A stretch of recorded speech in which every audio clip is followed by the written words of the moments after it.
It has been noted that the rich always feel guilty and will pay for relief. I didn't say that. Somebody else said that. But think on it for a second.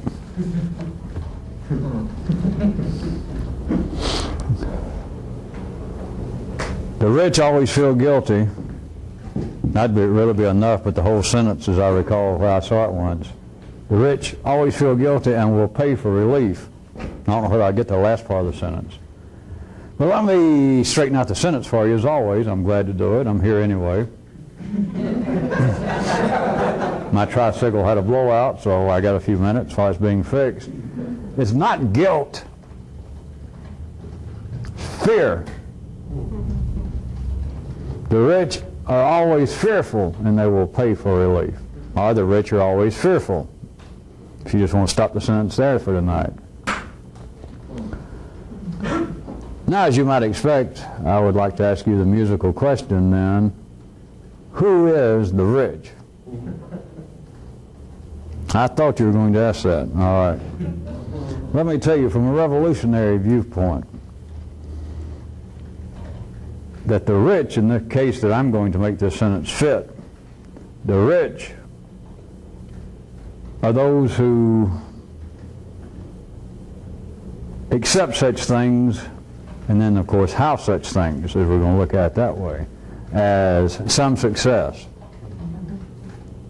That is being rich. Now, after what I've said for the last few meetings, if you recalled, about some success, it would of course sound like that some success, not just sound like, I just state outright that some success from a revolutionary view is no success. Absolutely. There's no success whatsoever, except, also recall, I pointed out in the city, it was just right. It was real fine, if not extra coarse. But it's more so than that. To be rich, in the city sense, is to accept such things, to hold them dear, having no choice, but to accept such things as some success. And I could even include, to keep us up to date in examples, I could include local reporting. It's taken as being, and then accepted and held dear as being something worthwhile. But now see right quick if you can follow. It's either too simple or too complicated. The reason I'm saying that rich, the rich, those who are rich are those who will accept some success, such things as some success, and take them as having some real value, and they do so because of this, because it has no value.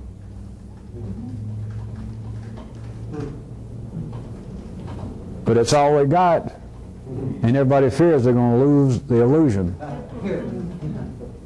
That's what being rich is. From you people out of town, I didn't hear a lot of guffaws of acknowledgement, so is everyone aware of the fact that every religion I know of, and I know of at least two, that I've got some passing acquaintance with, I've read about, that all the major religions somewhere have written into their canons, their proverbs, something about rich people having a hard way to go to become a good Jew or Buddhist or Muslim or Baptist. That rich people are not the people of the gods. Of course, really on the side, you might notice the kind of people who normally convey this message from the gods. You very seldom see these people dressed in tatters and rags, but that's another story. I don't know what it is, but that's definitely another story. But the rich have always been pointed out, held up to be a hard case, that they got some bad seats when it comes to going to paradise, to pleasing the gods. And since the rich, in the horizontal sense, comprise that great figure of somewhere less than 5% of the world's population, it is easy enough for the rest of them to go, here, here. Know exactly what you mean, dear priest. Favored Rabbi, I know exactly what you mean. It's to hell with those rich bastards. The gods must love us because they blah, blah, blah. You know the rest of it, made so many of us. I suggest to you why that does not seem to have any great effect. But let's assume that you're not one of the 4%. Let's assume that you're not rich. By nodding along, by even repeating what you've heard that Lord Byron, without exclamation marks, has got as much chance of getting into paradise as a rich man does, or however that goes. Even though you might be one of the 96%, I knew that wouldn't go. And nod along, I liked it. That you might nod along and say, yeah, that's true, I understand that exactly. But notice this, as always, it has, as far as you can tell, it's had no, I'll say long-range, widespread effect to start the sentence. No widespread long-range effect. I told you I was going to do that. On humanity by them repeating that. Right? Right. All right, it's had no effect as far as you can see. Yeah, you're right again. So, what's up? I'm going to tell you what's up. Being rich in the city, being rich in material goods is not the problem. Rich is being rich in illusion. That is what is fearful. As always, the very crude, simplistic reflection of this back in the city still has validity. The lesser parts are always true, like breaking down a holograph. You still got the validity of it down into the pieces. So, of course, back in the city, just in the material sense, rich people are fearful. If any of you had ever saved up, if you were out bumming around or somewhere you saved up $1,000 when $1,000 meant a lot, you understand you're afraid somebody's going to steal it if you're hanging around the kind of people that never saw $1,000. So the rich people, in that sense, are fearful. That they know that they're outnumbered, that most people are not rich, and if they had the chance, the non-rich would hit them in the head and take whatever they could grab. And so it's true they are fearful, but that's not the problem. This real fear of which, or from which people will pay to be relieved, the real fear is that they're going to take away that which is not real. But it's all I've got, such as the feeling of some success. That yeah, I ain't much, but I'm all I've got. And don't take that away. Yeah, I ain't much, but don't take away my self-respect. The kinds of things that evidently people will die for. That, well, all right, you ran to my car. I saw that. Okay. Yeah, and I saw you drag my wife off in the bushes. Okay. Yeah, you cut my pocket and took my wallet. But don't you start insulting me. You're about to go too far. The kind of thing, evidently, the kind of ideas, the kind of principles, the kind of very self-centered reporting on oneself for which many people, according to history, will die for. Why? It is the richness that's of no consequence to a life outside the death queue. But everyone else will die. Everyone else will suffer almost terminal fear and will attempt to pay their way out, untangle their way out, dream their way out of the kind of fear that is inherent in being rich when the richness is such things as some success,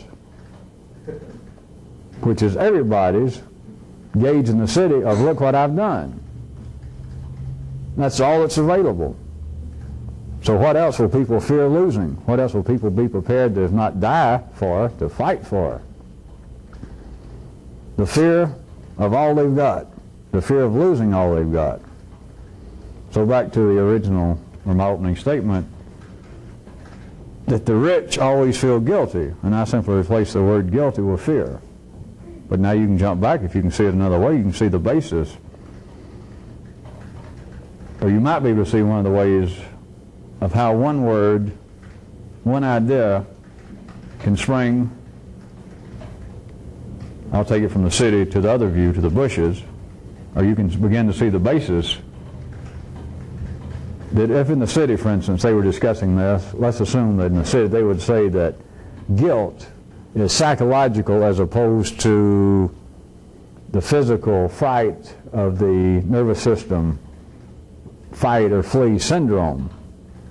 That is, they would say that guilt is something that is unique to the human psyche, that animals cannot feel guilt. Animals do not do anything to feel guilty. You have got to have a functioning human being to feel guilty. Therefore, guilt is something psychological as opposed to physiological, right? That was the hint that I was trying to lay out to begin with, that if we were going to, for a second, use some city views and words, then I could say to you that fear is to physiology as guilt is to psychology, if there was such a thing. And yet that's never seen. They wrestle, as always in the city, with guilt all the way from the hoary days when guilt seemed to have some great roots placed in man's religious life to today when it seems to be placed or spring from his so-called unconscious social psychological life. But they still can't do anything with it. They can't find a cure for it. They can't find any drugs. They'll do anything to it other than drugs will knock you out. They can't seem to do anything with guilt except talk about it. It's fear.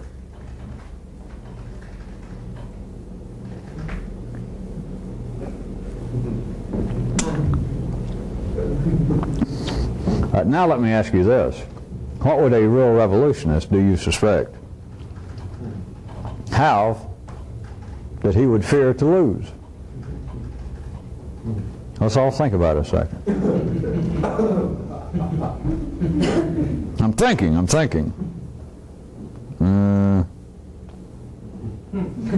You want me to go through some little bit to make it up here? Some little piece of business? What would he have to fear to lose? Well, think of all the ordinary stuff, all the good stuff. You know. His good name, his reputation.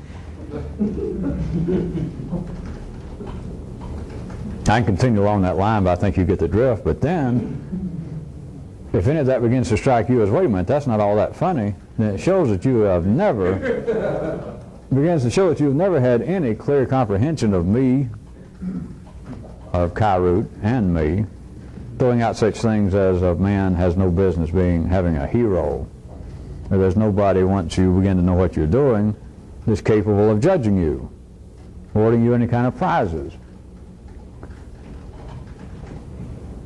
What could you fear to lose?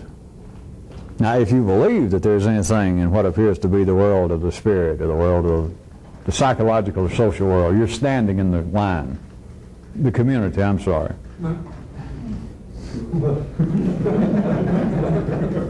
Remember, if you believe that you can fall in your standing, you deserve it.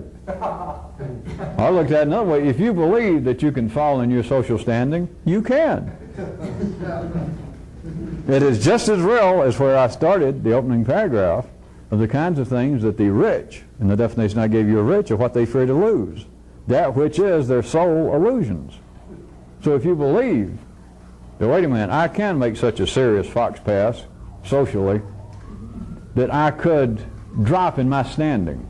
Well, of course, to drop in your standing, you've got to understand it's not a matter of position in life, it's always a matter of juxtaposition. And so you got to believe there's somebody that can go, tut tut, ooh, serious tut tut. You're past foxed in such a way that's just, it's singular. All right, if that happens to you, if it apparently happens, then it did what? It happened. You lost something that you were rich in, compared to at least one person or one group of people that now went, ooh, you just went off the A list. It'll be a long time before you're invited back to one of our gatherings, and you realize, oh, what I've done. Then whatever it is you realize you've done, you've done. Whatever happened to you, whatever you lost, you actually lost. But you do understand, or you'll take my word for it, will you not, that you sure as hell ain't revolutionizing when you do that. So I ask you again, what would you suspect? Just would you suspect that a real revolutionist would fear to lose? It's not some kind of personality game I'm playing. It's not to try and say that. I was going ahead and say that I was not going to say that means that somebody really revolutionist doesn't give a damn what goes on, anybody thinks. I was going to say that, but I won't. So strike all that. I'm not going to say that. I was tempted to say that, to give some of you a little room that you go, well, that's good. because I sure don't want to pursue this too far and actually grow up and just turn out that I just don't care. So, because I didn't want to make you say that or think that, because you don't know what that means. If I told you that, yeah, what it means is that you reach a point you don't care, you'd go, aha. And your aha would mean, yeah, I know exactly what you mean, because that is not ambiguous. That is not weird. You're just saying that somebody wouldn't care, and I can dig that. No, you can't. Because as long as you think you don't care, that means that there's always the opportunity that you do care. That's why I'm not going ahead and say it. You're just trying to imagine that there'd be some people I don't care. And there'd be some people, if they said, boy, you made a mistake, I'd be happy that they said that. See, all of those versions of local reporting of what would be truly an international, if not intergalactic event, that is, of somebody reaching the point of understanding that it's all a matter of juxtaposition, it's all a matter of local reporting with everybody else, and I am now closer attuned, of course you wouldn't say this, but I am now closer attuned and almost a part of intergalactic events. There is no local reporting on it. I am a flying saucer, and somebody over there, one of my peers, somebody I used to hang around, thought they just made a sighting. That is, they said, what a sophism, what a mistake you made, how you have dropped in our opinion. And you blink your little lights and whiz on off. There was one view. Well, back to my question to answer it for you, if you don't feel like I did. What would a real revolutionist, do you suspect, fear to lose? And of course the answer is nothing. Another way to look at the answer, without it sounding so abrupt, is if there is an answer to that. If there is anything in you other than nothing, then I'm going to have to make the sentence refer back to itself and say simply that you are not a real revolutionist. You're not even suspecting along the right lines. And that was more than a verbal game. Some of you, I wasn't planning to give it as a neuralizing excursion, but you can consider it yourself. Because it would seem to be open to some further consideration, would it not, that, all right, there's got to be something. There's got to be something that, even as you progressed along, that you would actually fear to lose. I mean, it just seems like there's got to be, right?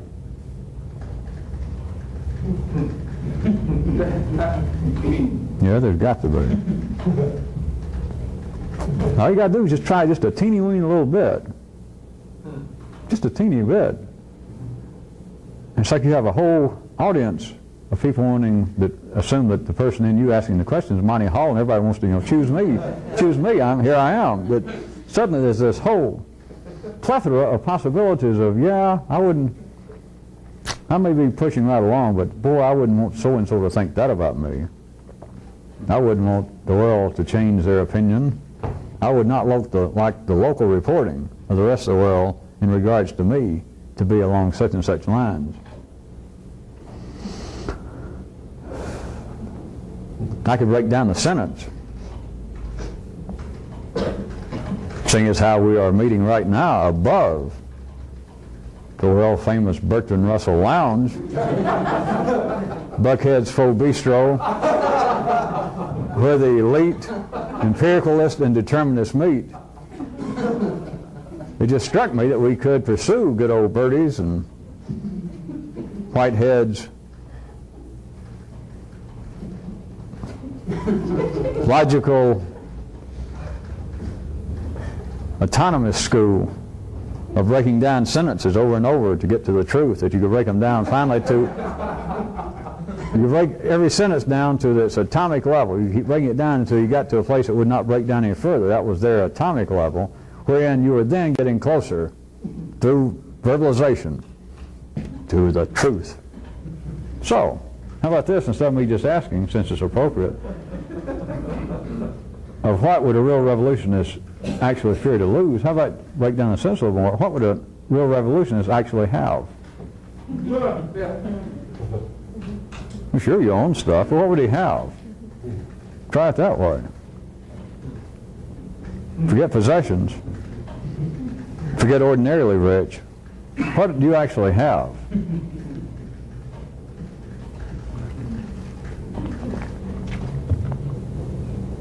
Do I have to even hint? Do I have to give a kind of answer? What does anybody actually have? And don't take that as sounding as philosophical as it did especially after just mentioning Whitehead and Russell. I didn't mean that. I didn't mean that in undergraduate or high school level philosophy about what does anybody actually have. And all of you suddenly feel like you're back in the 1966 commune, and wow, begin to have sacred mushroom flashbacks about what does anybody have. All right, get all past that. Actually, though, what does anybody have? Not city people, but if indeed, as I'm hinting, and many of you not just suspect, but some of you are already going through a kind of stripping process that you didn't ever particularly expect, but then of course nobody expects Cardinal Fang.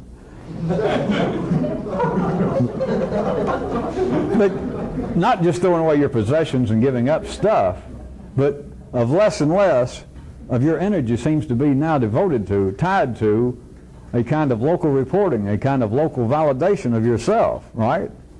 That now you do things, or you might appear to do things, or you might look a certain way or act a certain way, not for any particular reason, but you just saw yourself do it and realize that you are no longer not uninterested, not anti-interested, not disinterested, not against interest, because I'm about to paint it all into a corner to where there is no word, of course, to extract this, only your perception. It's not that you don't care what people think, it's that you don't care that you don't care. It's around the corner. It's somewhere else that there is no word for. It's not of on you people.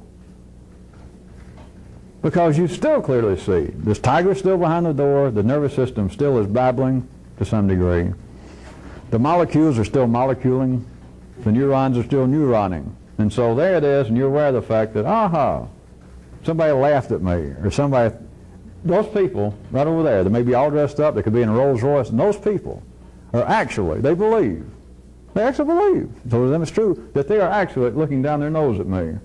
But if they took that dumb joke I made and they thought, they thought I was serious. They took the way that I mispronounced Fox Pass when I know damn well it's Fox Passe. and they actually look down their nose and they take that seriously. They believe it. It has helped validate their line, their position in the queue line. It is not that you feel sarcastic. It's not that you feel anything. You see it for what it is because you see how life is arranged. And so I'm back asking you, what does a real revolutionist actually have? All right, here's what you have in the city sense that will make you rich. You've got anything that you believe can be taken away from you. That's what you got, and that's how you'll end up rich. So look at it that way. What can be taken away from you? Well, I finally wrangled this invitation to go to this party, or to be around these people, and I'll be damned before I left. There's no doubt. I had a drink or two, but I wasn't drunk, and I noticed, especially Dr. and Ms. So-and-so and the professor and the prime minister from you-know-where. I tried to talk to them, but anyway, I know it. You can't talk about it. By the time I left, they were snickering behind their back at me. There's no doubt about it. All right. You are rich. If you believe that you can lose it, then you indeed had it. To answer my question of what does a real revolutionist have, you have anything that you feel that you can lose. And you can't theorize this one. There is no theory train to take you anywhere with this. You can't sham it. But you can see it, that you are rich to that degree, that you have something that there's no doubt to you, to your level of intelligence right there, to your area of local reporting on this one event, this one situation, that there's no doubt that this thing can be taken away from me. Like my nascent or hope for a reputation with these people, and damn, I did it. Stuck my foot right in it, made some kind of social misstep, verbally entangled my tongue in errors, but I lost it, whatever it was. I lost the hope of being part of these people. I lost what should have been their good opinion of me. That's what you have. That's what will make you rich in the city sense of where I opened up this evening. That the rich, it is said, always feel guilty, fearful. You feel guilty. To use their word, I'll abandon mine for a minute. People do feel guilty because you left and you told yourself or somebody, there is no doubt. They stood right there, His Grace, the doctor, the professor, and I saw them. I didn't hear it, but I know exactly as soon as I got that door. I saw them looking. As soon as I got the door, I could. They're a little too high class. They probably didn't slap their thighs. But I know. I can just see them now. As soon as I got the door, they looked at one another like, I know it. You feel guilty. You deserve it. Of course, people only get that which they can't escape. For me to say you deserve it is not some punishment. It can't be any other way. To break down the sentence, there's another place when I ask about what does a real revolutionist actually fear to lose. How about just what does a real revolutionist fear?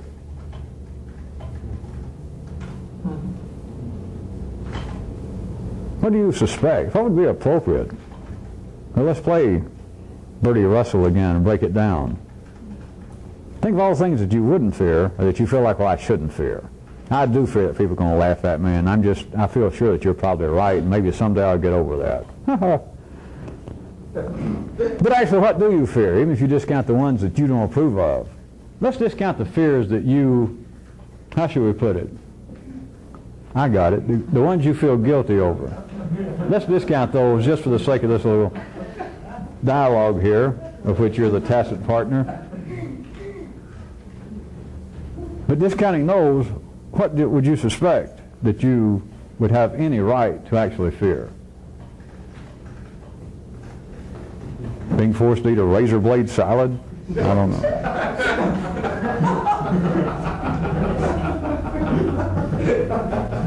Being locked up over the holidays in a phone booth with Lester Lannon? Or George Bush? I don't know. But other than such as that, what is it that you suspect that you should fear? Do I have to answer? I can give it. What if we took ordinary city people and I held them down and I said, hey, let's play a little intellectual game. What do you think an intelligent person, what do you think a really intelligent person should actually fear? We could get ordinary people. If I went through the jokes and said, now let's forget about being mugged or having cancer. Let's forget the things that seem to be tied directly to the health of the body. And I could get ordinary people to say, okay, now so then what is it that would be uniquely human? What is it that an intelligent, sophisticated person, what is it they actually have to fear? Now even them, which not be too far removed from the kind of neural alleyways that you might be pursuing to try and answer my rhetorical question to start with, but what is it that ordinary people even would say, all right, this might be not totally inappropriate for an intelligent, sophisticated person to fear, comma, blank. What? Probably the most common, now that I think about my own question, they'd probably say death. It's separated from some kind of lingering illness or some kind of maiming injury, just the whole idea of death, of having knowledge that we're going to lay down and not get up. And it's just incomprehensible. I'm speaking for an ordinary person. It scares me. I can't think about it. You think that would be ill-appropriate for a real revolutionist? Not theoretically, not stiff upper lip old stick and try to fake through it. But do you think actually, in the secret little brain of brains, that's heart of hearts to you older people?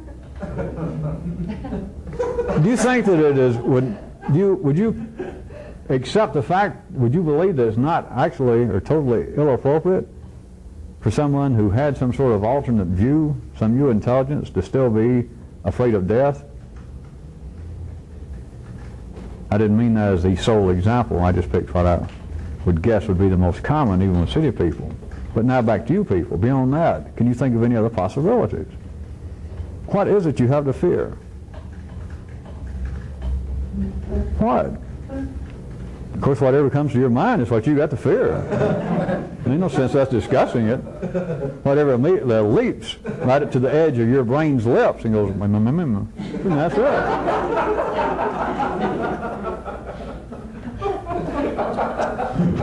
But now, can we run back around this little Chisholm Trail Let me take you back to one of the places where we were. The rich. Those that do feel guilt and fear. It's on the basis of losing that which is illusionary. So nobody found that turning back on the trail there. Anything that you can imagine you fear, you can take my word for it until you see it. It is truly something that is beyond possession. I hate to keep saying illusionary because that word is so commonly used in life. As all of you should know, everybody just attacks everybody else. If you don't like what somebody else says or says they believe, you just tell them, it's an illusion or a delusion. So I know how worn the coin of that linguistic currency has become. But the only thing that people in the city fear to lose is their sole possessions. And all these possessions are things that cannot be possessed. From a more complex view, they are things that are illusionary in the sense that they're real enough at the 3D level, but the perception of what you possess is flawed, seriously. Which is always, as you can look at as being right at the heart of one side of what seems to be man's incomparable perplexion. It's not that everything he believes is illusionary. None of it's illusionary. It's just seeing parts of it.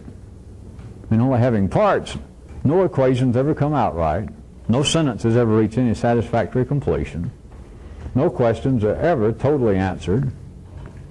And it's simply the way things are, because you are dealing with sentences, answers, equations that run into another dimension. They go around the corner and you can't see them. And so all you got left is pieces. And it never fits. I was trying to get you to see how it could turn back on itself, at least verbally, the way I was trying to detail or sketch it out. That anything that you feel that you could lose, you did not possess it, not in any real sense beyond the 3D world. And you didn't in the 3D world. But if you're living in the 3D world, none of this makes any sense anyway, and it's meaningless. But I'm saying the idea that I have got something, a reputation, the love, the respect of some other human or some group of humans. I've got something and I can lose it. I assure you it cannot be possessed. It is an illusion.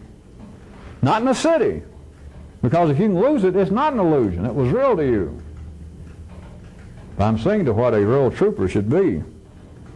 If you can lose it, if you can get away from it and take that kind of alternate approach and try and just intellectually now look at what I'm saying.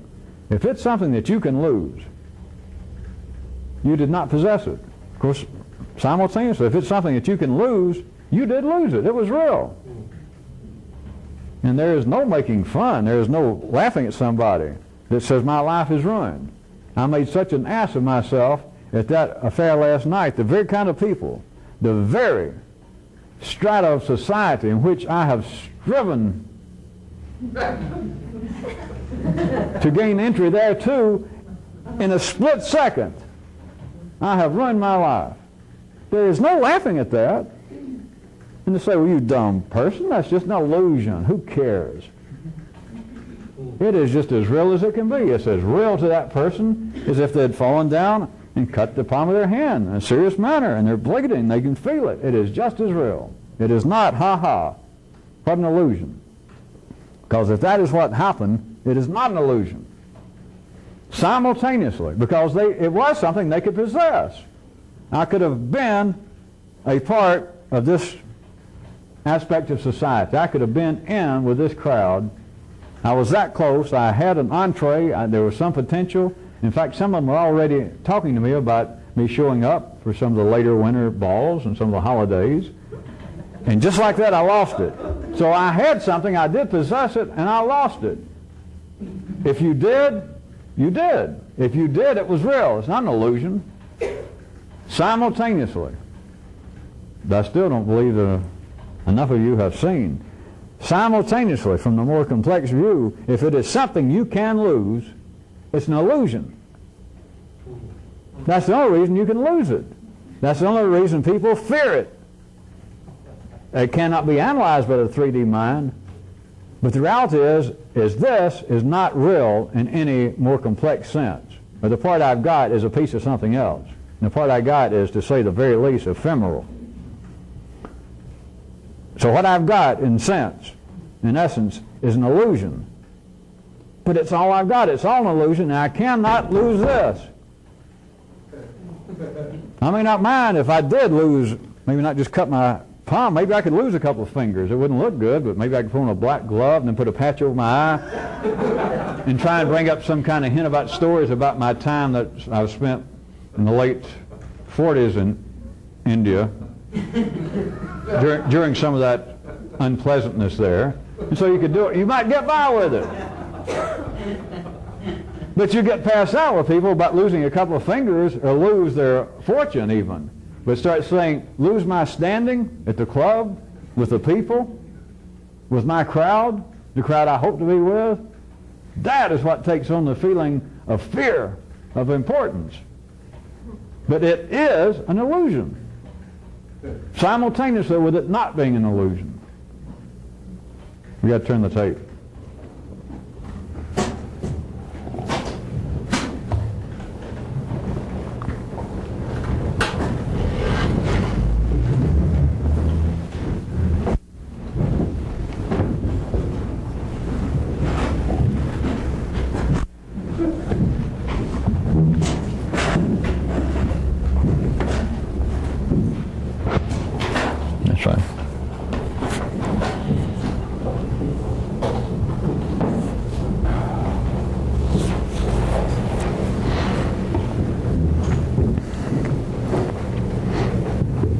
I will conclude this part. How about this way? If you do, I'm talking about you people, if you do have some fear, some guilt, but some fear over losing something, to go back to the opening statement that I repeated, then let me ask you, who can you pay for relief? All right, I'll tell you the answer. There's only one possibility, and that's yourself. Go figure. Next paragraph.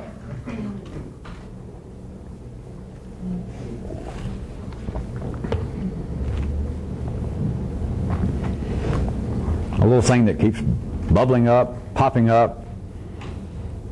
You understand verbally what passes for being intelligence? Repackaging. Remember that. I wouldn't go and get into that tonight. But that always passes for new insight.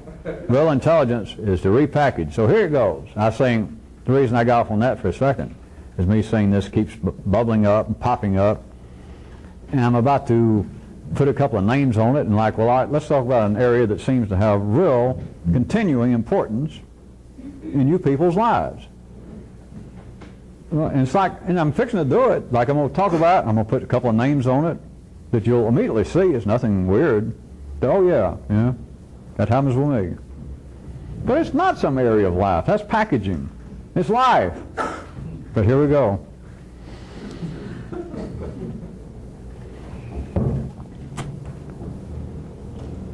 If you seem to find yourself wired up to, if you seem to be predisposed to having hogs as a hobby, you have got to get used to warts. You have got to just immediately accept and accommodate yourself to mud and strong odors.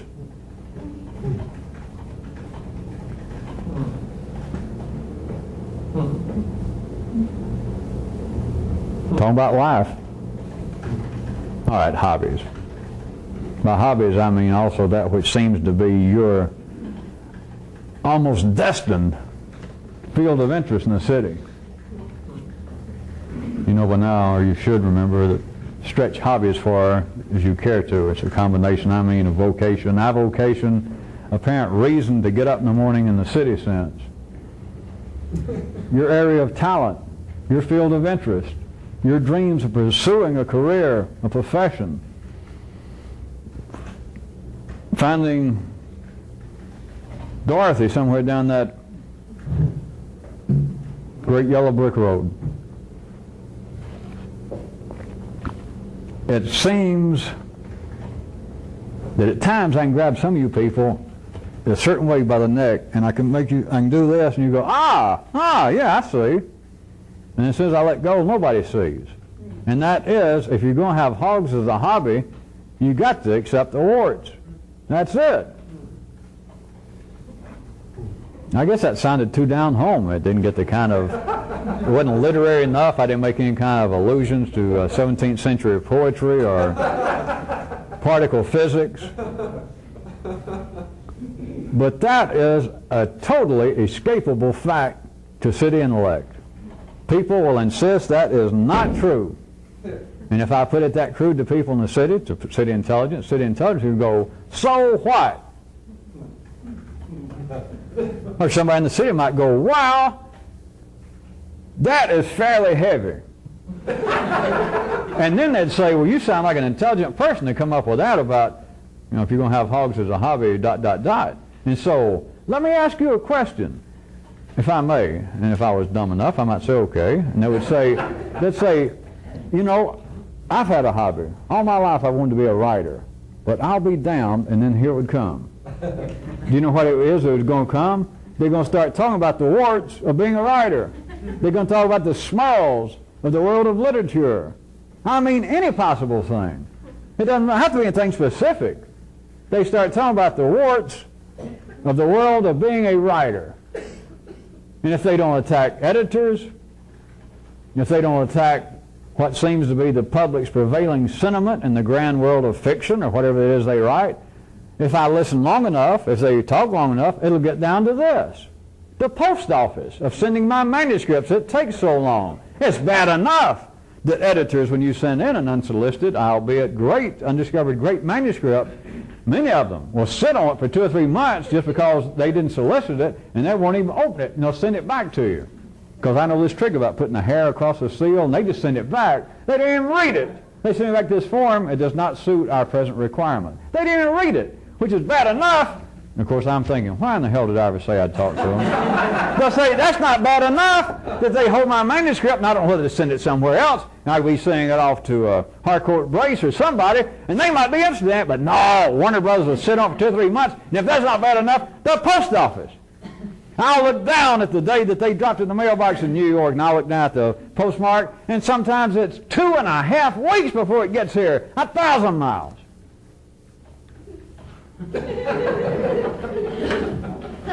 And if I was still rolling along in this condition of dumbness that got me in this in the first place, and I said, well, now wait, you said you wanted to ask me a question because you seem so taken with my opening comment about if you're going to have hogs as a hobby, you have got to get used to warts and be acceptant of strong aromas and mud. You went, yeah. And then if I was just triply dumb, I'd say, what'd you just get through doing? No. Blind. Well, you're supposed to be in the city. But blind, you people do it. And some of you I have run like a parallel foot race along certain city, semi-city jogging paths with you, some of you, for more than a year, that you'll complain about your hobby. You complain about some aspect of what seems to be your interest, and I'll go, and I might tell you some little trick, I make some comment, and you go, X amount of weeks, months later, there I'm minding my own business, and you jog right beside me and go, yeah, but, and it's the same thing over and over and over. It seems though that you change it, that you want to talk about, do you realize this hog has, I'm talking about strong, almost frightening bristles growing out of its ears, a lot worse than Bertrand Russell. These things are stiff. And so I'll tell you something about, it may be something as astounding, as insightful as me saying, keep your hands away from his ears. And you go, oh my God. All right. Then 2 months later, what happens? You jog beside me, you say, do you realize that there are bristles on a hog's rear haunches where most animals don't have anything? that can just spike the hell out of you. And so sometimes I'll try to rephrase like, well, if it hurts, don't do that. Like, keep your hands away from his ears. I might say things like, well, when in the presence of flanks, take evasive action. And you go, now I got it.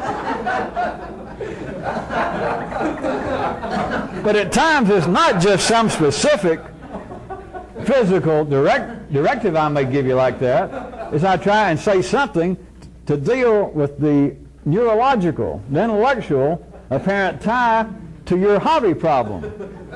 And I'll try to get you to see something about it. And what I've always tried to get you to see is it's all a matter of packaging. That simply, as crude as it may have sounded, or as non-intellectually challenging as the axiom or my statement seemed to have been in the beginning, that if you're going to have hogs as a hobby, you have damn well, if you got any sense, you got to get used to warts. You got to be able to accept rank odors and mud. It just seems so obvious. Well, sure, talking about hogs, I mean, what kind of down-home fucking philosophy is that? It's everything. But people won't see it. You're not supposed to in the city. It's tied, also I might add. Of course, everything is tied together. I know some of you dread to hear about this at times. It's tied to like some success.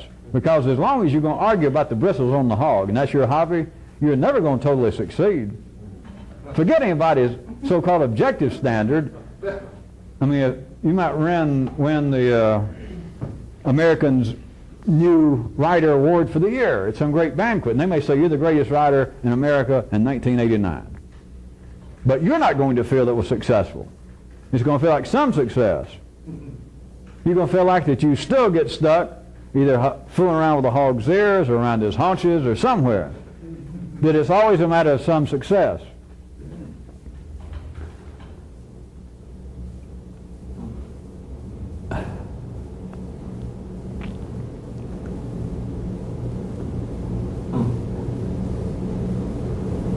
Surely giving you a second here.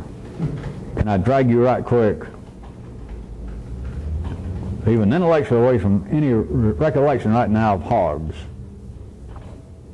We're talking about life. We're talking about what seems to be the area in which you are trying to locally report, the area in which you seem to deal with life, and what ordinary consciousness, again, because it is fragmented and does not see it all, what ordinary intelligence cannot see is that everything is a package deal. Everything. Your hobby is a package deal. The person you're apparently in a relationship with, the person that you fell in love with, everybody that you fall in love with, whether you're a man or a woman I'm talking to, and how many times you've been in love this year or in your life, every one of the people you're in love with had bristles coming out of their ears. If they didn't, they had strong hoggy odors. They had warts. They all did. But can anybody see that it's all a package deal? Can anybody see that you cannot have hogs as a hobby if you are adverse to warts? Now, of course, as always in the city, what I'm saying that you can't is just ridiculous because everybody does. But now for you people to believe that you can have hogs as a hobby without accommodating yourself to warts, Jesus, you have found a new form of suicide, is all you found. You have found a way to kill yourself while standing in the queue line to the slaughterhouse and to slowly die. And I guess you're going to have it timed to where you're just about to die a horrible death just as you get there. And the great Grim Reaper cuts you down.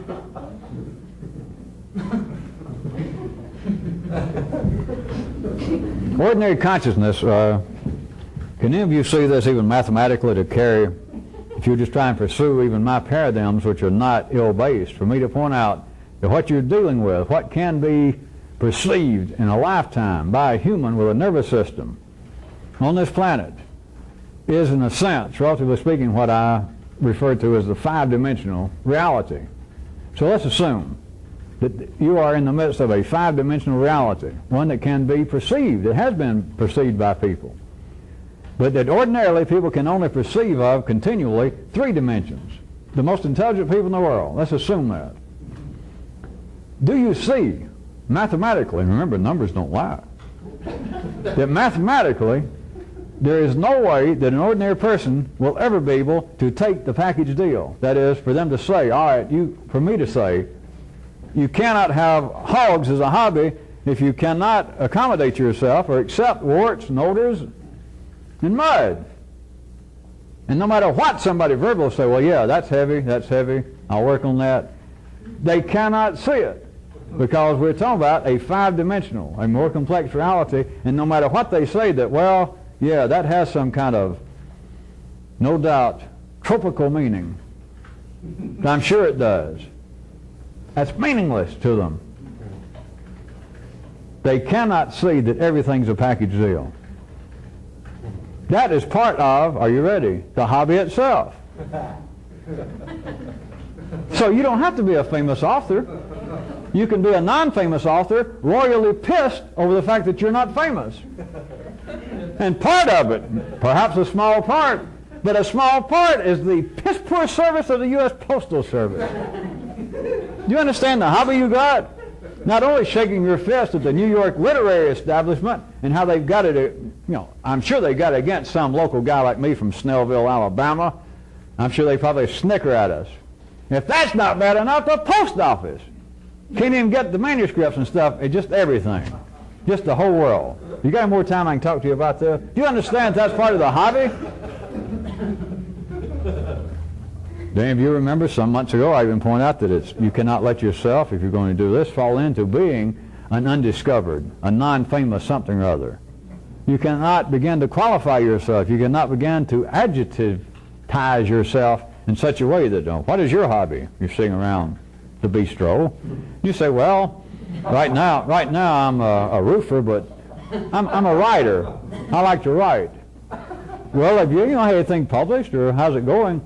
Well, the truth is I have now at last count almost 17,000 pages of unpublished work.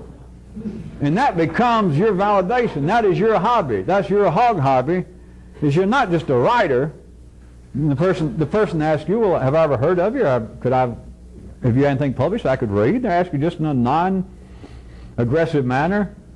Your validation to you, your local reporting of you, you're not just a writer. Now that you've been impressed, you are, and then you got to put all this in quotations.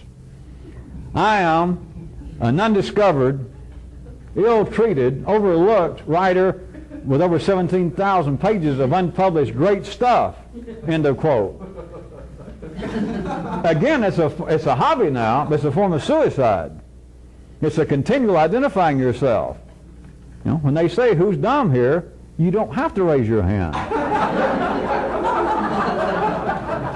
If they say we're from the city, we're taking the census, who's dumb, they're asking the same thing. You don't have to say, well, I want to be counted. You have been counted.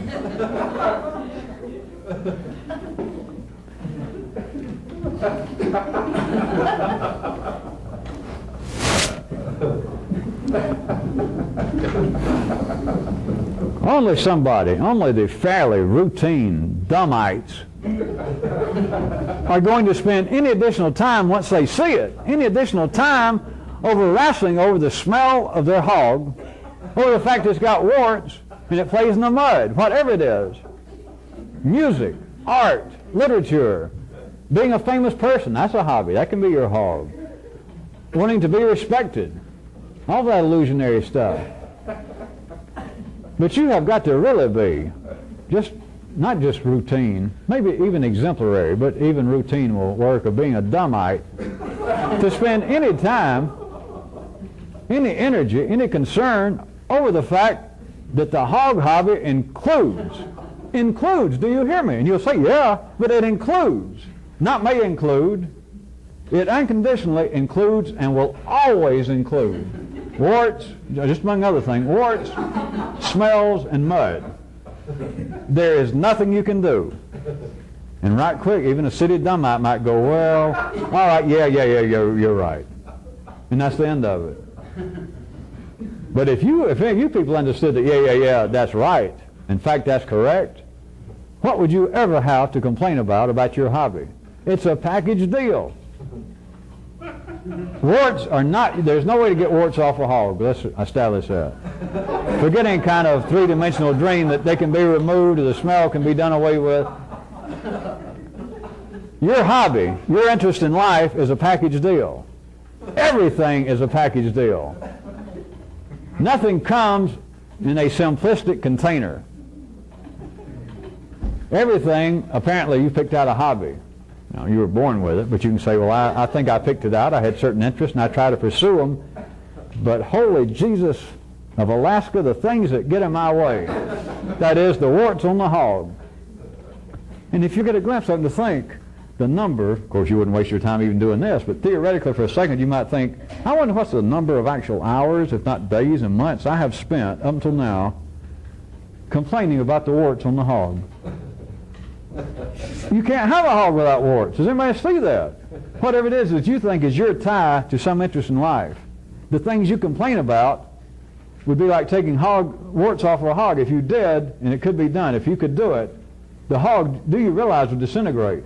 It would fall apart and you'd have a broken hog. Your hobby would no longer even limp along. So whatever it is that you feel like your complaints about some interest in life, that is part of the hobby. It's one of those areas that get close to some of you that I almost want to pistol whip you. Because you'll look at me, you'll write me, you'll talk to me, even if I just see you once a year, some of you people out of town, and it's like you've saved up this one question all year, and you'll say, from last year when I was here at the last party, or when I was down here, you remember what I asked you about so-and-so? And it was something about your hog hobby. And I'll say, okay. And you say, all right, I've worked on that a year, and I believe I'm really getting somewhere with that. But now, and what you begin to say, and I always know what's coming, is like, all right, I'm getting deeper into the hobby. I'm getting more insightful, and I know what's coming. You're fixing to say, I believe I'm kind of getting a grasp of the wart aspect of the hobby, to the point that now, after a year, what I want to do, and I could almost do it for, I'm going to say, you're going to ask me what to do about the smell. And that's your progress. And I think, where's my pistol?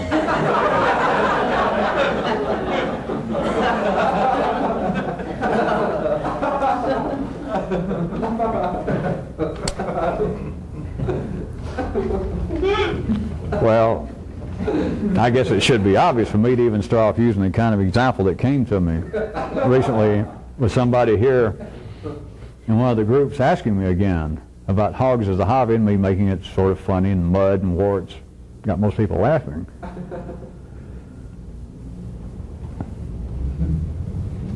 But everything that seems to be of interest, everything, and I'm not excluding this, but everything in life is inexorably tied to the totality of life. That everything is a package deal. Now, it's according to how intelligent you are to begin to see that the package gets bigger and bigger and bigger, but at the local level, where people are just locally reporting, if they actually were intelligent, as the dictionary says they should be, they would see it from even a 4D view. I can do this. Of course, I'm being rhetorical and I'm being silly. I could say, Jesus, they would see it. There'd be no other way not to see it. It is simplicity itself that if you're going to have hogs as a hobby, you've got to learn to live with warts, mud, and strong odors. And that everybody in the city would suddenly go, Hosanna, Eureka, how can I thank you? You have pulled the scales from my eyes, if not from my bathroom. I can now see you are right. Just at that level, within that kind of local reporting, to see that my complaints, what I call my complaints about the warts, the smells, whatever it is, that my complaints are a part of it. Can't be done, not at that level. But those of you that should be close enough to even let my threat of pistol whipping spur you on, realize the warts and the smell come with it, and either accept it, see it and accept it, and be done with it, or abandon it. Of course, truly abandoning it in the revolutionary sense is you've got to quit thinking about it, which includes, of course, talking about it, asking me about it, asking anybody about it, or to use Alabama psychiatric terms, quit fretting over it. But if you're not going to do that, and I'm not telling any of you to do it, even those of you that feel like you have been dancing with your hobby, your interest, your dream of pursuing something in a city career, you have been dancing with it for 20 or 30 or 40 years, and all you've done is bitch about it, that the damn thing stinks. And it's got mud on its feet a lot of the time, and it'll keep dancing, and I want to go one place, I'll say, well, let's do a little two-step, and the son of a bitch will polka me. And I'll say, well, let's do a waltz, and the bastard will suddenly, just like out of spite, go into a tango. What can I do?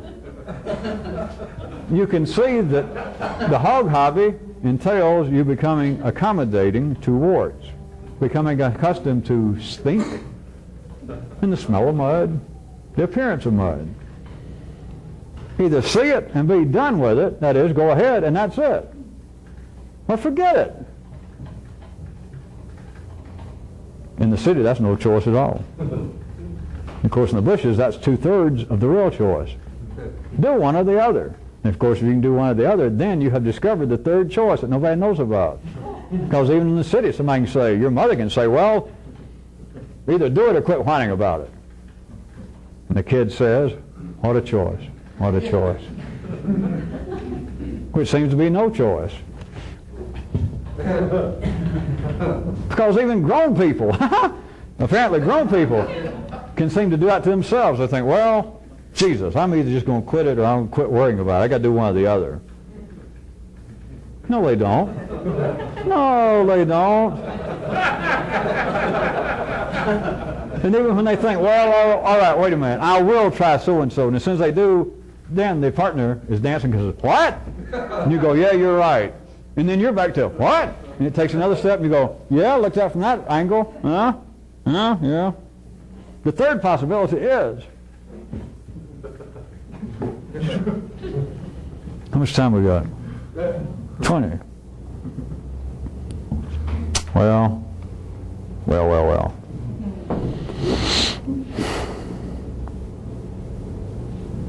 I think I'll wrap up with a roundup, a continuing. You recall a meeting or two back when I pulled out the 2 meetings ago, that a real revolutionist, the day will come on your own, you will know it, but you can learn something from pondering the matter now, of holding your own full amnesty day, of truly, absolutely, unconditionally forgiving, forgetting, and releasing all apparent treasonous acts, questionable deeds done to you, ill-timed actions taken toward you. You do, I say hopefully, you do understand that this has inner pertinence, as always. That is, you have got to turn full amnesty day on yourself.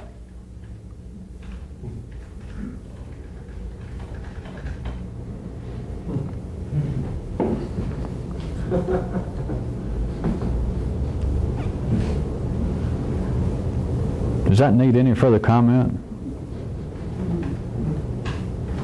Do I have to sink so low as to say, to get a good view and to just actually just forgive, forget, and release yourself from being a dummite? The trick is, of course, you can't do that if your intention is to press on being dumb a bit longer.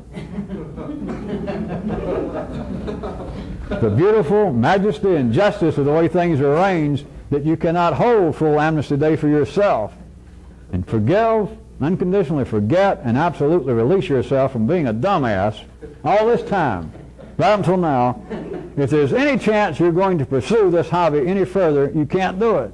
Or you can sit there and talk about it. You can think, well, should I or shouldn't I? What a choice, what a choice.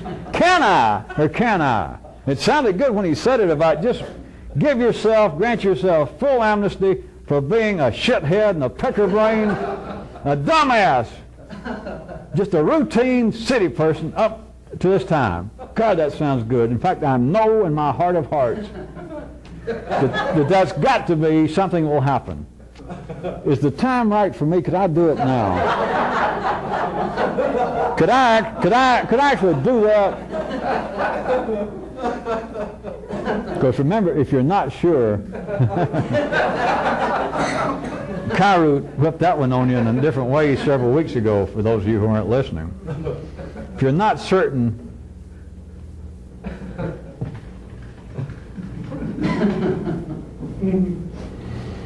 so you can look at it again if you need this kind of garage door proof that if you can't do it, wait a minute. 9 seconds ago, a bunch of you were laughing when I said that you can't fully forgive and unconditionally forget and release yourself from being dumb if there's any possibility that you're going to press on with this hobby a wee bit longer. And a lot of you went, ha ha ha. But see, the garage door, the kind of inverted or inside-out proof, if any of you need it, is looked at another way. What you were worrying about, well, how do I know if I'm going to pursue it? Then look at it this way. If you cannot fully grant yourself amnesty, that is, if you think, can I do it or can I do it, then the question about, are you going to pursue this hobby of being dumb any further? Don't waste your time sitting around thinking, am I or am I not? There's the proof. There's one other thing, back to where I originally presented this to you about actually forgiving and forgetting and releasing others. This is one specific area wherein you can experience much needed success. Not some success, which of course is still no success, but real success that many of you need. All of you need to varying degrees. But so many of you, your whole life is a series of failures as far as you can tell. Some success, which is failure, but a sense of failure, of no real success, no unqualified success. But this is one area that you can do it. There are others, but this is one that you can do it, is to absolutely grant full amnesty for all the treasonous acts and ill-mannered actors to which you have been subject up until now. It is a form, it is a kind of miraculous success. But the reason why is that all success is miraculous if you just actually do what you can do. That is when you have got success. That is miraculous success because it's unknown at the ordinary level. It's unconditional. It's unqualified. There's no way that you can partially forgive somebody. Back in the city even. Well, don't anybody give up. I know I lost a bunch of you there at the corner. In the city, it's even said that, yeah, the idea of forgive and forget ain't bad. And some people in the city, I've even heard them say, I can forgive people, but I'll be damned if I can forget what they did. Which almost passes for being an intelligent observation or a maxim of some kind. That, well, I can forgive, but I'll be damned I can't forget. And it almost sounds not only as almost passingly intelligent, but it almost sounds like the person has some substance. All this thing is I've experienced some success. That is, I failed.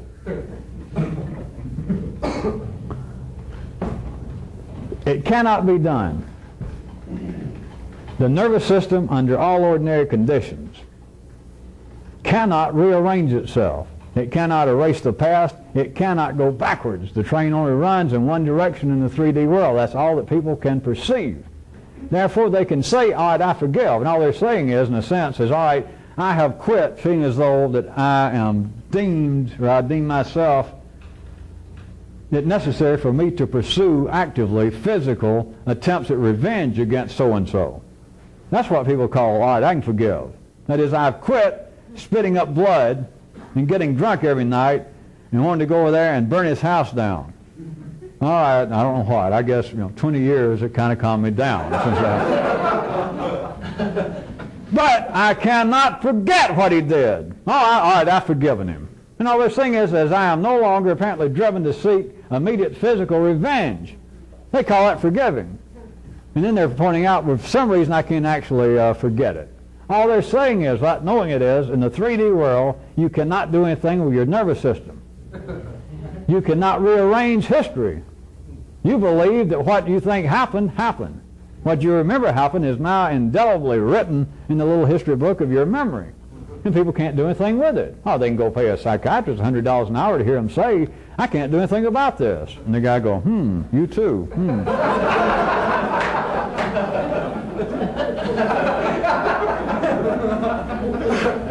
But it can be done. What I was start out telling you 2 meetings ago is you have got to do it.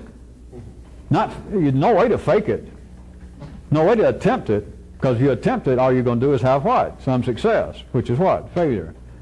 But to actually do it is a kind of miraculous success, because to do these sorts of things that are unnatural, they're impossible at the ordinary level of the human nervous system operating. But for you to be able to do it, to do what you can, is miraculous, because it's unconditional. That's the only way you can do it. You cannot grant amnesty for somebody. You cannot forgive somebody if you hadn't forgot what they did.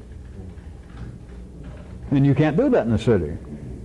So do you see, again, another version of the garage door egress, or otherwise? It is miraculous to be able to do what you can do. And miraculous is always to have something other than some success, because you cannot experience some success in forgiving somebody. You either do it or you don't. In the city you don't. You talk about it. You say, I'm rich in the ability to forgive, but I feel guilty that I can't forget. I fear this is not enough. I fear that illusions may not be as real, I don't know, as reality. I fear that the 3D world may be taken from me when I get into the arbitrage.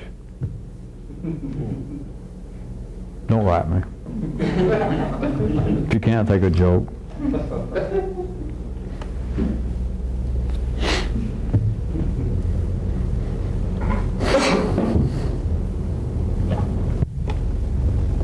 Bye.